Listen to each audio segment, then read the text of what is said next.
Olá, eu sou o Sávio, sou colaborador aqui do canal do Professor Jalbert, com mais uma aula do nosso curso de experimentos com transistor bipolar. Na aula de hoje, a gente vai realizar um experimento para analisar o comportamento do parâmetro beta do nosso transistor bipolar. A gente vai montar e simular um pequeno circuito no LT-Spice e a partir desse circuito, a gente vai medir os nossos valores de IC e IB.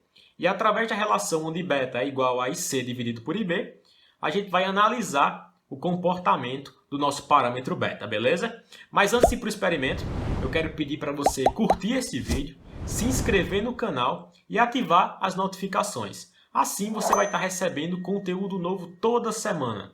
Aqui no canal do Professor Jalbert tem diversos cursos, cursos práticos, cursos teóricos, tem muito conteúdo bacana. Eu tenho certeza que você vai aprender bastante.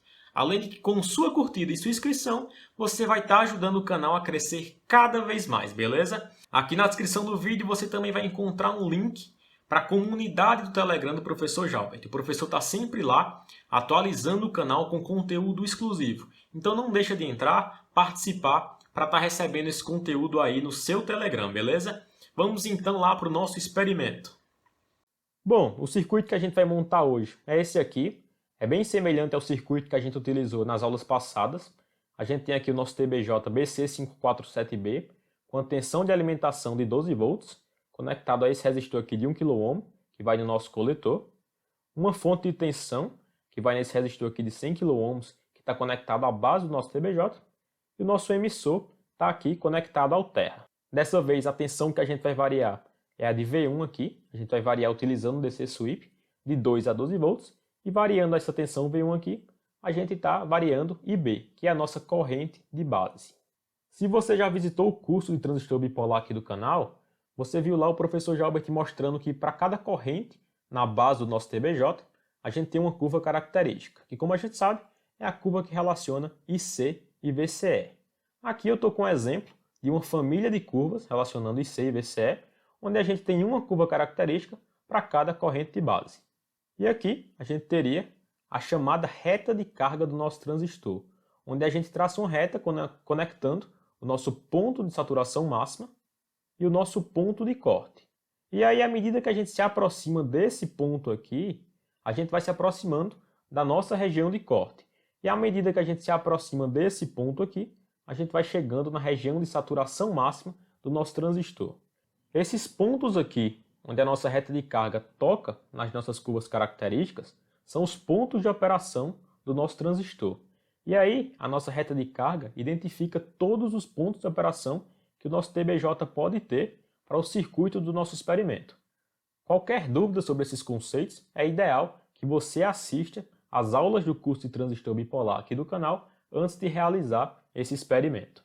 E aí, do nosso circuito, a gente tem que nossa máxima corrente de saturação é 12 mA, já que VCC aqui no nosso caso é 12 volts e RC é 1 kΩ, o que significa dizer que esse é o valor máximo de corrente que o coletor do nosso TBJ, o BC547B, pode nos fornecer. Então, no nosso experimento, vamos fazer o seguinte. Primeiro, variar a corrente na nossa base utilizando o DC Sweep do LT-Spice. A gente vai variar aqui a tensão V1 de 2 a 12 volts e variando V1, a gente está variando a corrente de base. Vamos extrair os pontos de IC e IB para essa variação e com IC e IB a gente tem o valor de beta, já que a gente sabe que beta é igual a IC dividido por IB. Com esses valores em mão, vamos analisar o que acontece com nossa corrente IC e com o beta à medida que a gente aumenta a nossa corrente IB, beleza?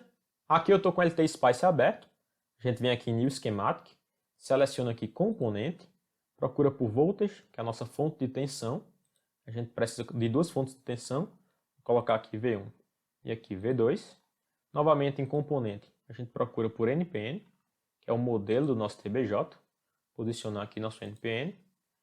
Precisamos de dois resistores. Esse primeiro aqui eu vou rotacionar, vai na nossa base. Esse segundo aqui vai no nosso coletor. E aqui eu vou colocar ground, que é o terra do nosso circuito. Colocar 3 grounds aqui, tá certo? Para realizar as ligações, a gente utiliza a ferramenta Wire. Com as ligações feitas, vou colocar aqui um Wire para representar que aqui a gente tem VC, utilizando LabelNet, certo? E a gente vai alterar os parâmetros dos nossos componentes, clicando com o botão direito. Aqui em R1, a gente tem 100K, são 100 kΩ. O nosso TBJ, a gente clica aqui em Peak New Transistor, seleciona o BC547B. Esse resistor aqui é de 1 kΩ, a gente coloca 1K. Essa tensão aqui é de 12 volts, certo? Como a gente vai utilizar o DC Sweep, a gente precisa colocar algum valor aqui na nossa tensão V1. Pode ser qualquer valor, vou colocar 1. Agora a gente vem em Run, aqui a gente muda para a aba DC Sweep. No nome da fonte a gente coloca V1, tipo de varredura linear, valor inicial 2, valor final 12 volts e o incremento 1 volt. Vou clicar em OK, está sendo simulado o nosso circuito. Bom, aqui a gente não precisa visualizar nenhuma parte gráfica, a gente vai apenas extrair os pontos de IC e de IB. Então a gente vem aqui no nosso gráfico, clica com o botão direito, File, exportar dados como texto, seleciona aqui IC e IB, lembrando que aqui vai estar informando onde a gente vai salvar esse arquivo, clica em OK, nossos dados foram exportados. Aqui eu estou com um arquivo TXT aberto, com os valores de V1, que o LTSpice exporta automaticamente, os valores de IB e os valores de C. Primeiramente, eu vou levar esses dados aqui para um software de planilhas, vou utilizar aqui o Planilhas Google.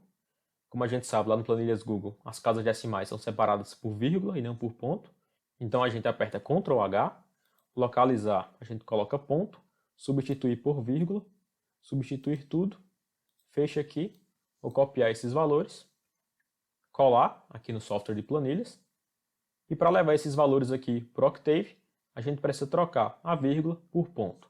Então a gente aperta novamente Ctrl H, localizar vírgula, substituir por ponto. Substituir tudo, concluído. Vou primeiramente aqui selecionar a coluna de IB, certo? Desmarcar aqui IB, copiar. Aqui no Octave vou declarar uma matriz IB, abrir colchetes, colar os valores, fechar colchetes, ponto vírgula, Enter. Está declarado aqui minha matriz IB, como esperado, com 11 elementos. Vou copiar agora a nossa coluna IC, desmarcar aqui o nome IC, copiar, declarar aqui uma matriz IC, abrir colchetes, fechar colchetes, ponto e vírgula, e está aqui nossa matriz IC, como esperado, também com 11 elementos. Para a gente calcular beta, a gente declara uma matriz beta, coloca IC, ponto, dividido por IB. Aqui, ponto, esse ponto aqui é um operador do Octave, que está dizendo que a gente está dividindo os elementos da nossa matriz IC por IB individualmente. Então a gente está dividindo o primeiro elemento aqui da nossa matriz IC pelo primeiro elemento da nossa matriz IB, o segundo elemento da matriz IC pelo segundo elemento da matriz IB e assim por diante. Vou apertar Enter e está aqui a nossa matriz beta. Para que a gente tenha uma melhor visualização desses valores aqui, em comparação com IC e IB, eu vou copiar e aqui no Planilhas Google, vou colocar aqui beta e vou copiar os valores da minha matriz beta. Dessa forma fica mais fácil visualizar os valores de beta e IC e o que acontece com os valores de beta e IC à medida que a gente aumenta a nossa corrente IB. E como a gente está vendo aqui, à medida que a gente aumenta a nossa corrente na base, a gente também aumenta a nossa corrente no coletor. Até que a gente chega aqui aproximadamente em 11,9 mA, onde essa variação de C é bem pequena. A gente chega em um limite de aproximadamente 11,9 mA. O que significa dizer que nesses pontos, próximo de 11,9 mA, próximo do nosso limite, o nosso TBJ já está operando na região de saturação. E a gente percebe isso olhando a nossa variação do parâmetro beta. Olha só, o nosso valor de beta está diminuindo à medida que a gente aumenta a nossa corrente de base. Enquanto no limite de C, a gente está chegando próximo de 12 mA, que é a corrente máxima de saturação que a gente tem segundo a nossa reta de carga.